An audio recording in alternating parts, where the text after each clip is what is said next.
ಪೂರ್ತಿ ನಾನು ವೀಲ್ ಚೇರಲ್ಲಿ ಬಂದಿದ್ದೆ. ನಡೆಯೋಕೆ ಆಗ್ತಾ ಇರಲಿಲ್ಲ. ನನಗೆ ನಾನು ಬದುಕೋದಿಲ್ಲ ಅನ್ಕೊಂಡ್ಬಿಟ್ಟಿದ್ದೆ ಸರ್. ಬೇರೆ ಹಾಸ್ಪಿಟಲಲ್ಲಿ ಹೇಳಿದ್ರು, ಸಜೆಸ್ಟ್ ಮಾಡಿದ್ರು ಆಪರೇಷನ್ ಮಾಡಿಸಿ ಅಂತ. ಆದ್ರೆ ಇಲ್ಲಿ ಬಂದಾಗಿಂದ ಮೆಡಿಸಿನ್ ಅಲ್ಲೇ ಕ್ಯೂರ್ ಆಗಿದೆ. ನೀವೇ ನನ್ನ ದೇವ್ರು ಅಂತ ಈ ವಿಡಿಯೋ ನಿಮ್ಮ ಹತ್ತಿರ ಬಂದಿದೆ ಅಂದ್ರೆ ನಿಮ್ಮ ಲಕ್ಷಾಂತರ ರೂಪಾಯಿ ಉಳಿಯುತ್ತೆ. ಗಾಡಿಗಳಲ್ಲಿ ನಮ್ಮ ಮಗಳಿಗೆ ನಡೆಯಕ್ಕೆ ಆಗ್ತಾ ಇದ್ದಿಲ್ಲ. ಈಗ ಇಲ್ಲಿ ಕರ್ಕೊಂಡ್ ಚೆನ್ನಾಗಿ ಆಗಿದ್ದಾರೆ. ಟ್ರೀಟ್ಮೆಂಟ್ ಅಂತೂ ನಂಬರ್ 1 ಆಗಿದೆ. ಚೆನ್ನಾಗಿ ನೋಡ್ಕೊಂತಾರೆ ಡಾಕ್ಟರ್ ಎಲ್ಲ, ಒಳ್ಳೆ ರೆಸ್ಪಾನ್ಸ್ ಇದೆ. ಇಲ್ಲ ನಡೆಯಕ್ಕೇನೆ ಆಗ್ತಾ ಇರ್ಲಿಲ್ಲ. ಒಬ್ರಿಗೆ ಸಪೋರ್ಟ್ ಮಾಡ್ಬೇಕಾಗಿತ್ತು, ಅವ್ರಿಗೆ ಒಬ್ರು ಬೇಕಾಗಿತ್ತು ಅವ್ರನ್ನ ಹಿಡಿಯಕ್ಕೆ, ನಡ್ಕೊಂಡು ಹೋಗಕ್ಕೆ ಅಂತಾನೆ. ಆದ್ರೆ ಇವಾಗ ಹಂಗೇನಿಲ್ಲ, ಅವ್ರೇ ನಡ್ಕೊಂಡ್ ಬರ್ತಾರೆ, ಹತ್ತುತ್ತಾರೆ, ಮೆಟ್ಲು ಹತ್ತುತ್ತಾರೆ, ಇಳಿತಾರೆ. ಮೊದಲು ಅದೆಲ್ಲ ಆಗ್ತಾ ಇರಲಿಲ್ಲ. ಸರ್ ಅವರಿಗೆ ತುಂಬಾನೇ ಹುಷಾರಿರ್ಲಿಲ್ಲ 1 ವರ್ಷಕ್ಕಿಂತ ಮುಂಚೆ.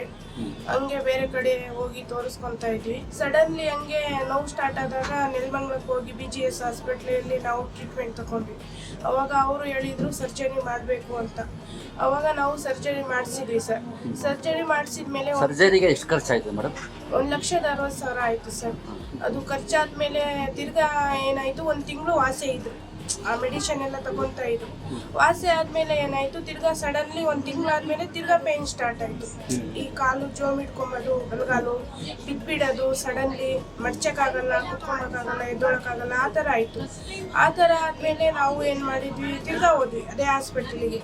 ಹೋದಾಗ MRI ಬರ್ಕೊಟ್ರು ದಾಸರಳ್ಳಿ. ಅಲ್ಲೋಗಿ MRI ತೆಗ್ಸಿದ್ಮೇಲೆ ತಿರ್ಗಾ ಅವ್ರೇನಂದ್ರು ಸಕ್ಸಸ್ ಆಗಿದೆ ಅಂತ ಹೇಳಿದ್ರು.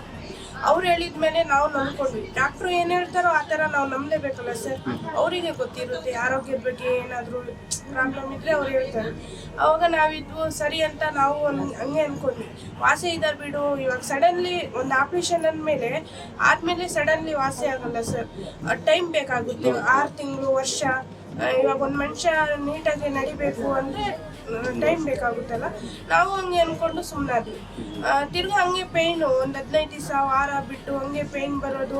ಅವಾಗ ನಾವೇನಿದ್ದು ತಿರ್ಗಿ ಚಿತ್ರದುರ್ಗ ಹೋಗಿ ಅಲ್ಲಿ ತೋರಿಸಿದ್ವಿ. ಅಲ್ಲೂ ಹೋದಾಗ ಡಾಕ್ಟ್ರ್ ಏನು ಹೇಳಿದ್ರು, ಸಕ್ಸಸ್ ಆಗಿಲ್ಲಪ್ಪ ಇದು ಆಪ್ರೇಷನ್ನು, ಸೊಂಟದ್ದು ಮಾಡಿರೋದು ಅಂತ ಹೇಳಿದ್ರು.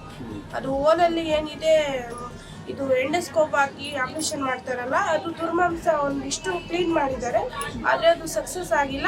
ನಿನಗೆ ಸೊಂಟದ್ದು ಆಗಬೇಕು ಆಪ್ರೇಷನ್ನು, ಮತ್ತು ಕಾಲಿಂದು ಆಗಬೇಕು, 2 ಆಗಬೇಕು. ಅದು ಇದು ಕರೆಕ್ಟಾಗಿ ಆಗ್ತೀರಾ, ಮುಂಚೆ ಥರ ಆಗ್ತೀರಾ ಅಂತ ಹೇಳಿದರು. ಅವಾಗ ನಾವು ಎಲ್ಲಿ ತೋರಿಸೋದು ಎಲ್ಲಂತ ತಿರ್ಗಾ ತುಮಕೂರು ಹೋದ್ವಿ ಸರ್. ಅಲ್ಲೂ ಇಲ್ಲಿ ಕಾಲಿಂದು ಎಕ್ಸ್ರೇ ತೆಗೆದು ಅಲ್ಲೂ ಆದಮೇಲೆ ಆಪ್ರೇಷನ್ ಮಾಡೋದು ಬಿಡೋದು ಒಂದೇ ಕಿತ ಅಂದರೆ ಆಗಲ್ಲ. ಒಂದೊಂದು 3 ತಿಂಗಳು 6 ತಿಂಗಳು ಗ್ಯಾಪ್ ಬಿಟ್ಟು ಮಾಡಬೇಕು. ಒಂದೇ ಕಿತ ಅಂದರೆ 2 ಆಪ್ರೇಷನ್ ಮಾಡೋಕ್ಕಾಗಲ್ಲ ಅಂತ ಸರ್ ಹೇಳಿದರು. ಸರಿ ಅಂತ ನಾವು ಸುಮ್ಮನೆ ಆಗಿಬಿಟ್ಟು 1-2 ತಿಂಗಳು 3 ತಿಂಗಳು ಹಂಗೆ ಹಿಂದಕ್ಕೆ ಆಗ್ತಾ ಬಂದ್ವಿ. ಬಂದಮೇಲೆ ಏನು ಮಾಡಿದ್ವಿ, ಹಂಗೆ ಯೂಟ್ಯೂಬಲ್ಲಿ, ಫೇಸ್ಬುಕ್ಕಲ್ಲಿ ಎಲ್ಲ ನೋಡಿದ್ವಿ. ನಮ್ಮ ಮನೆಯವರು ನೋಡಿದ್ರು. ನೋಡಿ ನನಗೆ ಈ ಥರ ಬರ್ತಾ ಇದೆ, ಸರ್ಜರಿ ಇಲ್ದಂಗೆ ಆಪ್ರೇಷನ್ ಮಾಡ್ತಾರಂತೆ, ಹೋಗೋಣ ತೋರಿಸ್ಕೊಂಬರೋಣ ಅಂತ ಹೇಳಿದರು. ಅವಾಗ ಸರಿ ಅಂತ ನಾವು ಇಲ್ಲಿ ಬಂದ್ವಿ.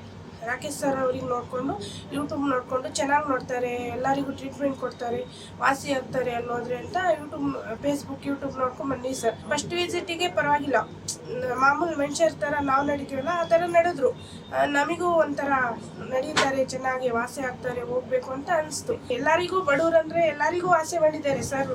ನಮಗೂ ವಾಸಿ ಮಾಡ್ತಾರೆ ಅಂತ ಅವ್ರ ಮುಖ ನೋಡಿಕೊಂಡು ಒಂದು ನಂಬಿಕೆ ಮೇಲೆ ಬಂದಿದ್ದೀವಿ ಸರ್. ಇದೆ ಸರ್ ಟ್ರೀಟ್ಮೆಂಟು, ಔಷಧಿ, ಮೆಡಿಸಿನ್ ಏನಿದ್ರು ಪರವಾಗಿಲ್ಲ ಸರ್, ಗುಣಮುಖ ಆಗ್ತಾರೆ. ಯಾರೇ ಪೇಷಂಟ್ ಬೇರೆ ಕಡೆಯಿಂದ ಬಂದರು, ಎಲ್ಲೆಲ್ಲಿಂದನೂ ಬರ್ತಾರೆ, ಅವ್ರ ಥರ ನಾವು ಬಂದಿದ್ದೀವಿ, ಚೆನ್ನಾಗಿ ವಾಸಿ ಆಗ್ತಾರೆ ಅಂತ ಹೇಳೋಕ್ಕೆ ಇಷ್ಟಪಡ್ತೀನಿ.